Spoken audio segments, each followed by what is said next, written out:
Imagina abrir o freezer da tua geladeira e encontrar bem ali no fundo um pedaço de carne congelada há 40 mil anos. Agora imagina que dessa carne você consegue extrair DNA perfeito, intacto, pronto para ser lido como um livro que ficou guardado numa biblioteca esquecida. Pois é exatamente isso que cientistas encontraram na Sibéria em 2013. Um filhote de mamute tão bem preservado que o sangue dele ainda estava líquido. Líquido, depois de milênios congelado. E sabe o que isso significa? Significa que pela primeira vez na história da humanidade, nós temos a capacidade real, tangível, de trazer criaturas extintas de volta à vida. Não é ficção científica, não é Jurassic Park. É ciência acontecendo agora, enquanto você assiste esse vídeo.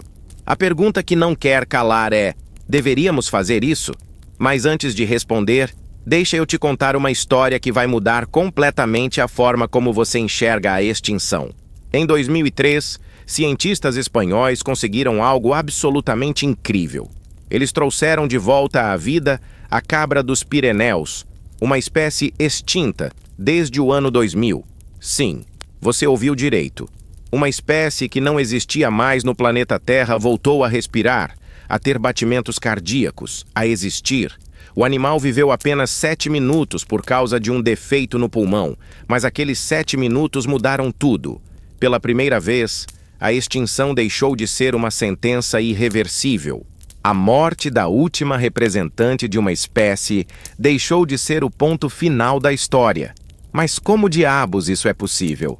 Como você pega DNA velho, degradado, às vezes com milhares ou milhões de anos, e transforma isso num ser vivo respirando, comendo e interagindo com o mundo? É aí que entra a paleogenômica, uma área da ciência que parece ter saído diretamente de um roteiro de Hollywood, mas que é tão real quanto o celular que você está segurando agora. Paleogenômica é basicamente a arte de ler livros antigos que foram rasgados, queimados, jogados no mar e pisoteados por elefantes. É pegar fragmentos minúsculos de DNA que sobreviveram ao tempo e reconstruir o manual de instruções completo de uma criatura que desapareceu há tanto tempo que nem os tataravós dos nossos tataravós chegaram a ver. Pensa assim: DNA é como uma receita de bolo gigantesca com bilhões de ingredientes. Quando um animal morre, essa receita começa a se desintegrar. As páginas ficam manchadas, as letras desbotam, pedaços inteiros desaparecem.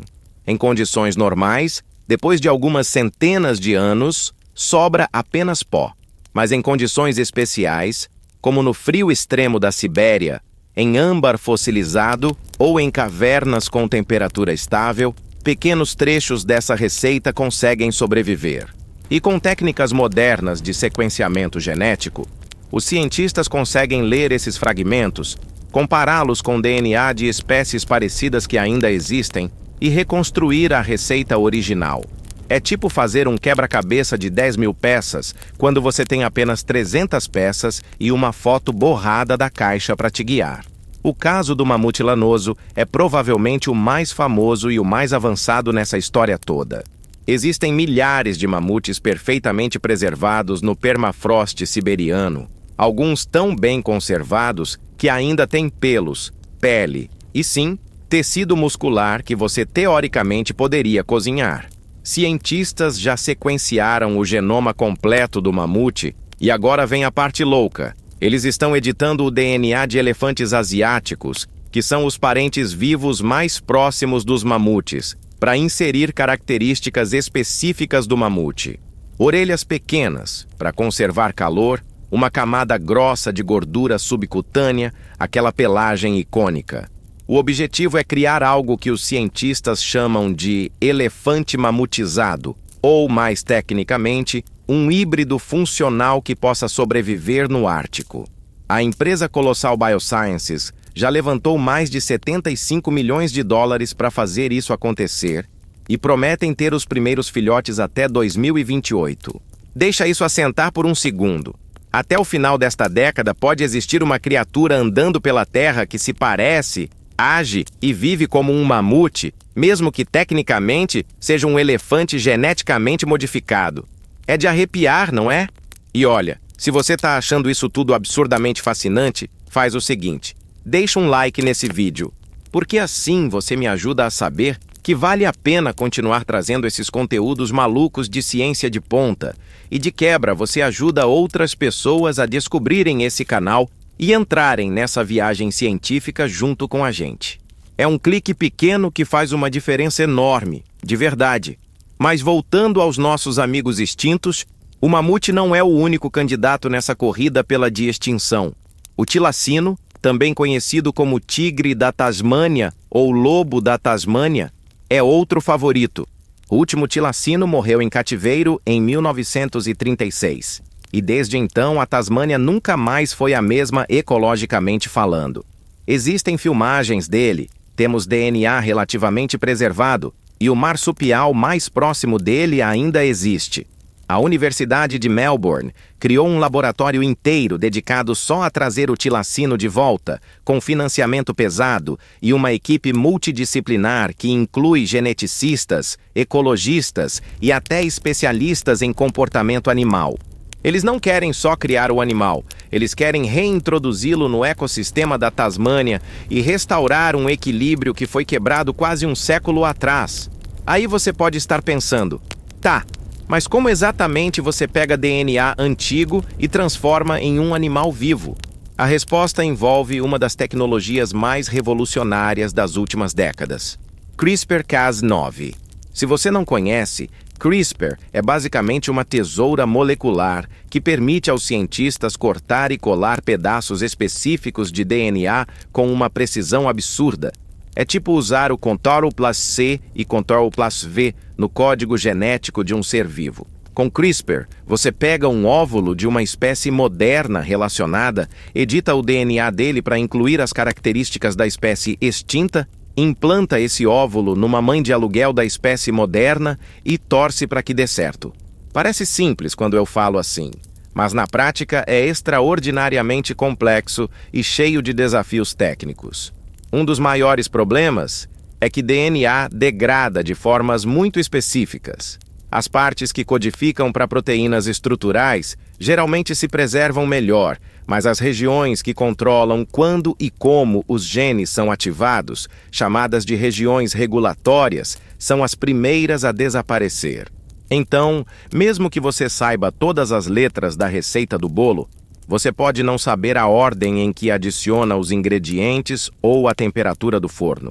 Isso significa que recriar um animal extintamente idêntico ao original é praticamente impossível. O que você consegue é uma aproximação, uma versão que captura as características principais, mas não é uma cópia perfeita. Tem também a questão da viabilidade. O dodô, aquele pássaro atarracado e incapaz de voar das Ilhas Maurício, é um dos animais extintos mais icônicos do mundo. Ele desapareceu no século XVII e hoje só temos alguns ossos e um punhado de descrições históricas. DNA foi extraído de alguns espécimes de museu, mas está extremamente degradado. O parente vivo mais próximo é o pombo de Nicobar, que é diferente o suficiente para tornar a edição genética incrivelmente desafiadora. Mas a Colossal também está trabalhando nisso, porque aparentemente eles decidiram que fazer um mamute não era ambicioso o suficiente. Agora, deixa eu te fazer uma pergunta, e eu quero de verdade que você reflita sobre isso e me responda lá nos comentários. Se você pudesse escolher uma única espécie extinta para trazer de volta à vida, qual seria e por quê? Não precisa ser um animal famoso, tipo dinossauro ou mamute. Pode ser aquele peixe estranho, aquele inseto que tinha um papel ecológico super importante, aquela planta que foi extinta antes mesmo de ser estudada direito. Pensa nas implicações, no impacto ecológico, no valor científico e me conta lá embaixo. Eu leio todos os comentários e adoro ver as perspectivas diferentes de vocês. Sério, vai lá e comenta. Quero saber qual espécie você escolheria e a razão por trás disso. Mas enquanto você pensa na resposta, vamos falar dos elefantes na sala. Ou melhor, dos problemas éticos gigantescos que a de-extinção traz consigo. Porque não é só porque podemos fazer algo que necessariamente deveríamos fazer, certo? O primeiro dilema é: Para onde esses animais vão? Um mamute precisa de vastas extensões de tundra ártica para viver. O Ártico moderno não é o mesmo Ártico de 10 mil anos atrás. O clima mudou, os ecossistemas mudaram, e introduzir um mega herbívoro que não existe há milênios pode ter consequências imprevisíveis. Alguns cientistas argumentam que mamutes poderiam, na verdade, ajudar a combater as mudanças climáticas ao derrubar árvores e promover o crescimento de gramíneas, que refletem mais luz solar e mantêm o permafrost congelado. Outros dizem que é arriscado demais e que estamos brincando de ser Deus de formas que não compreendemos completamente. Tem também a questão do sofrimento animal. Se você cria uma criatura usando uma mãe de aluguel de outra espécie, como garante que ela vai saber cuidar de um filhote que é fundamentalmente diferente dela? Mamutes eram animais sociais, com comportamentos complexos aprendidos em manadas. Quem vai ensinar um filhote de mamute a ser um mamute se não existem mamutes vivos? É tipo criar uma criança humana entre lobos e esperar que ela desenvolva linguagem e cultura humana naturalmente. Não funciona assim. E aí vem o argumento filosófico mais profundo. Estamos trazendo de volta uma espécie ou estamos apenas criando uma imitação dela? Se o animal que nasce tem o DNA de mamute, mas foi gestado por um elefante, cresceu sem outros mamutes para interagir e vive num mundo completamente diferente daquele onde seus ancestrais viveram, ele é realmente um mamute? Ou é algo novo, uma criatura de laboratório que só parece com um mamute, mas não tem a essência, a história evolutiva, o contexto ecológico do original? Alguns filósofos da biologia chamam isso de Frankenstein ecológico, e eu acho que é uma descrição bem adequada do dilema que enfrentamos. Mas sabe o que é curioso? Enquanto a gente debate se devemos ou não trazer de volta espécies extintas há milhares de anos, a gente está simultaneamente exterminando espécies que ainda existem a uma taxa alarmante. Estamos vivendo o que cientistas chamam de sexta extinção em massa, a primeira causada inteiramente por uma única espécie, nós. Mais de 1 milhão de espécies animais e vegetais estão ameaçadas de extinção nas próximas décadas. Então, tem gente que argumenta que os bilhões de dólares investidos em extinção poderiam ser muito melhor gastos em conservação, em proteger o que ainda temos antes que desapareça também. É um argumento válido, mas tem uma contra-argumentação interessante. As tecnologias desenvolvidas para de-extinção podem ser usadas para salvar espécies que estão à beira do colapso. Por exemplo, o rinoceronte branco do norte tem apenas 2 indivíduos restantes, ambas fêmeas. A espécie está funcionalmente extinta, porque não pode mais se reproduzir naturalmente. Mas cientistas conseguiram criar embriões em laboratório usando óvulos dessas fêmeas e esperma congelado de machos que morreram anos atrás. Esses embriões podem ser implantados em rinocerontes brancos do sul, que são parentes próximos, e potencialmente salvar a espécie da extinção completa. Isso é de extinção? É conservação? É tudo misturado numa área cinzenta fascinante da biologia moderna. Outra aplicação incrível é o resgate genético. Tem espécies que sobreviveram, mas com populações tão pequenas que sofrem de endogamia severa.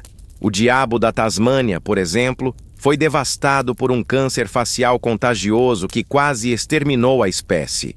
A população que restou tem baixíssima diversidade genética, o que torna a espécie vulnerável a doenças e outros problemas.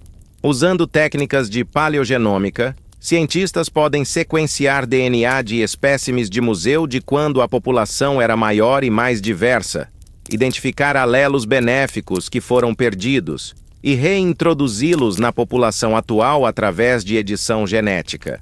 É tipo fazer um backup genético e restaurar arquivos que foram deletados. E olha, se você está gostando desse mergulho profundo na ciência da de-extinção, eu tenho um pedido para fazer. Se inscreve no canal e ativa o sininho de notificações. A gente posta vídeos toda semana sobre os tópicos mais fascinantes da ciência moderna, desde genética até física quântica, passando por neurociência e exploração espacial. É conteúdo pensado para quem gosta de entender como o mundo realmente funciona, sem simplificações bobas, mas também sem aquele academicismo chato que afasta as pessoas. É ciência de verdade, explicada de jeito gente como a gente. Então se inscreve aí que tem muito mais vindo por aí. Agora, vamos falar de um projeto que está acontecendo literalmente agora e que pode mudar o jogo completamente. Na Austrália, existe um esforço gigantesco para usar de extinção não para trazer de volta algo que foi extinto há milhares de anos, mas para restaurar espécies que desapareceram nas últimas décadas. O rato-canguru de orelhas grandes foi extinto em 1901, mas existem espécimes taxidermizados em museus por todo o país. DNA foi extraído, sequenciado. E agora, cientistas estão trabalhando para recriar o animal usando espécies relacionadas que ainda existem. A lógica é, se perdemos essa espécie por causa de ação humana há apenas 100 anos, e o ecossistema onde ela vivia ainda existe de forma relativamente intacta, não seria nossa responsabilidade corrigir esse erro? É uma pergunta poderosa. E ela levanta outra discussão. Existe uma diferença moral entre trazer de volta algo que foi extinto por causas naturais versus algo que foi extinto por ação humana? O mamute desapareceu por uma combinação de mudanças climáticas naturais e caça por humanos primitivos, mas foi há tanto tempo que é difícil atribuir culpa clara. Já o dodô foi extinto diretamente por humanos que chegaram na ilha dele, trouxeram ratos e porcos que comeram seus ovos e caçaram até o último indivíduo. O tilacino foi perseguido sistematicamente porque fazendeiros achavam que ele matava ovelhas, mesmo que não houvesse evidências sólidas disso. Temos uma obrigação moral maior de trazer de volta espécies que nós mesmos exterminamos? Tem também a questão econômica e de recursos.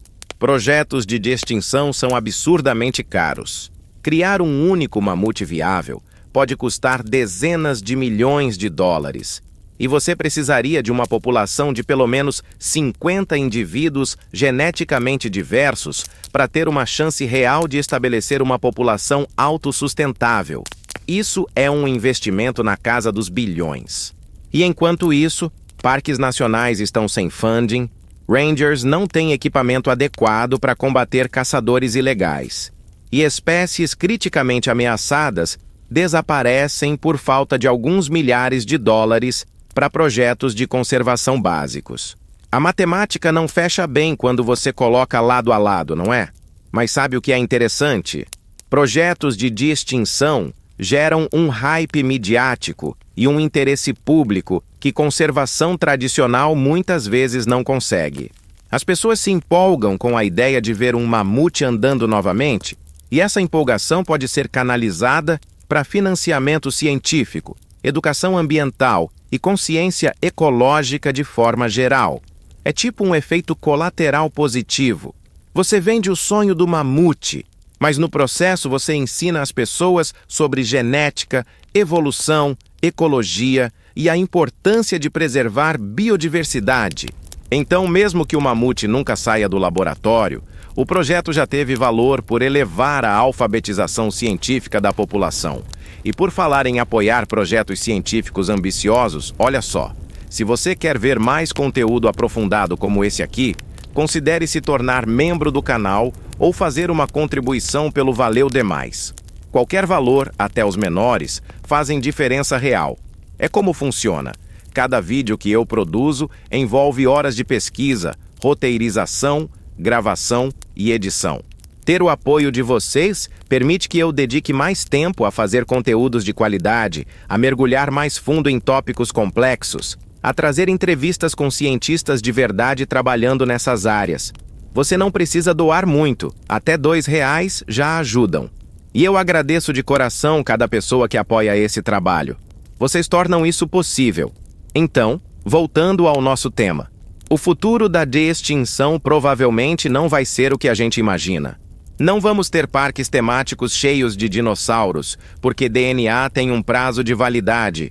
Mesmo nas melhores condições, DNA não sobrevive mais do que alguns milhões de anos.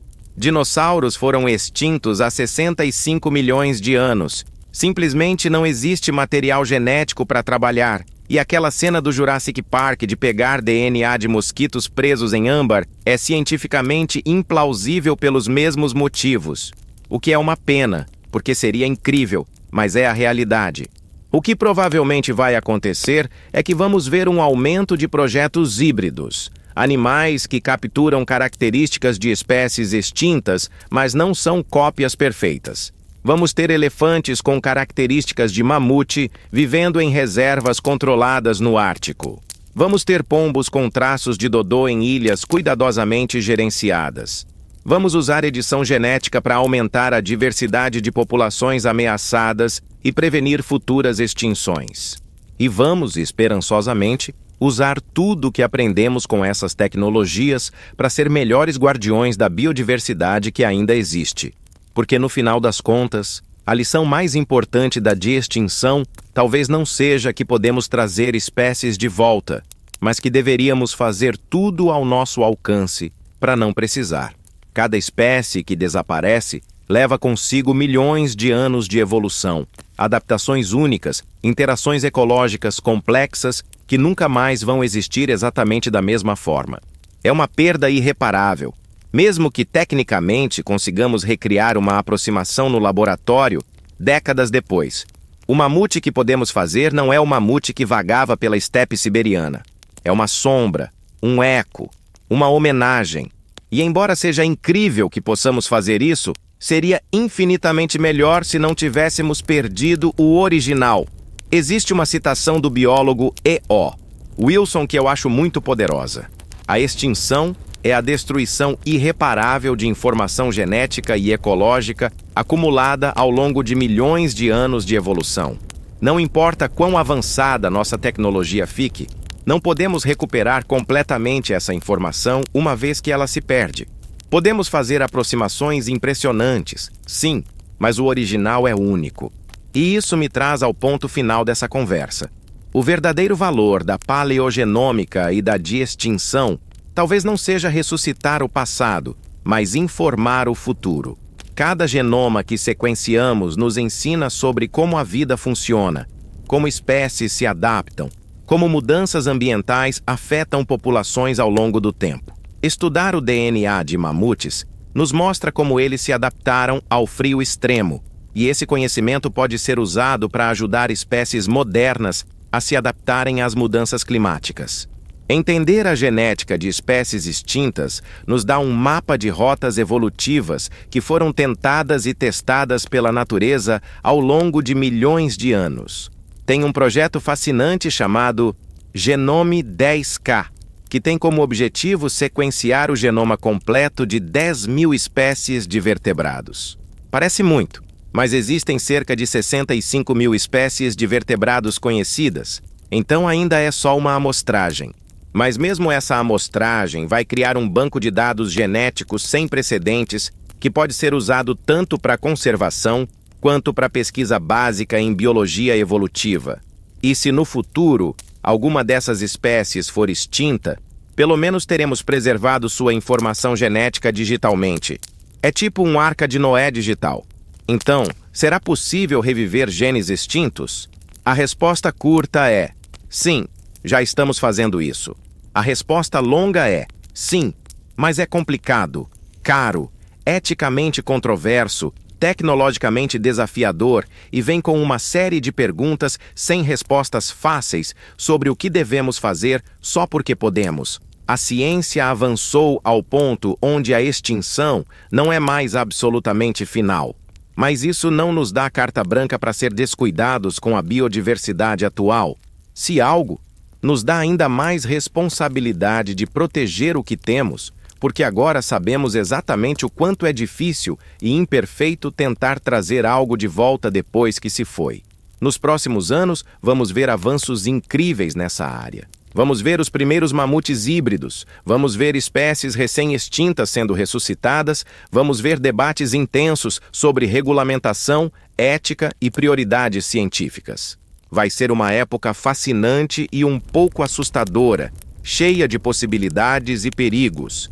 E eu vou estar aqui, trazendo todas essas novidades para vocês, explorando os avanços, debatendo as implicações, tentando entender junto com vocês o que tudo isso significa para a humanidade e para o planeta. Porque no final, ciência não é só sobre descobrir o que é possível, é sobre decidir juntos, como sociedade, o que queremos fazer com esse conhecimento. E essas decisões são importantes demais para serem deixadas só nas mãos de cientistas ou empresas. Todos nós temos voz nessa conversa, e quanto mais informados estivermos, melhores decisões podemos tomar coletivamente. Então, espero que esse vídeo tenha te dado ferramentas para pensar sobre esses tópicos de forma mais profunda e informada. Agora você entende o que é paleogenômica, como de extinção funciona, quais são os desafios e as possibilidades, e pode formar suas próprias opiniões baseadas em fatos reais, não em ficção científica. E lembra daquela pergunta que eu fiz lá atrás? Qual espécie extinta você traria de volta?